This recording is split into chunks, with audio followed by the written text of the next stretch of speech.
সারা দেশে কোটা সংস্কার আন্দোলনকারীদের কমপ্লিট শাটডাউন কর্মসূচি চলছে।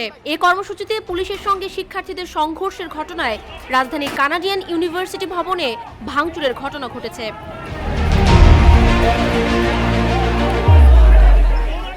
তবে কে বা কারা কিভাবে ভবনটিতে আগুন দিয়েছে তা জানা যায়নি। ব্র্যাক ইউনিভার্সিটির শিক্ষার্থীদের সঙ্গে সংঘর্ষের পর কিছু পুলিশ সদস্য কানাডিয়ান ইউনিভার্সিটির ভেতরে অবস্থান নেন।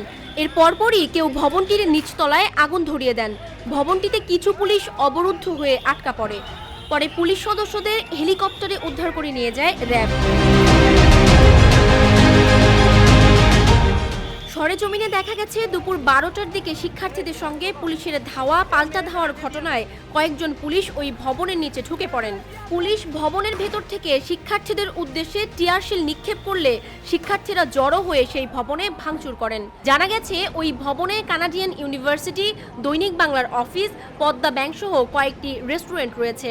শিক্ষার্থীরা কানাডিয়ান ইউনিভার্সিটি ভবন সহ বাড্ডা রামপুরা রোডে অবস্থান করছেন।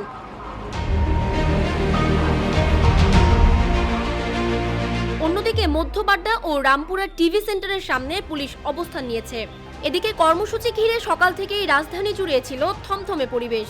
বেলা বাড়ার সঙ্গে সঙ্গে বিভিন্ন এলাকার পরিস্থিতি উত্তপ্ত হয়ে উঠতে থাকে।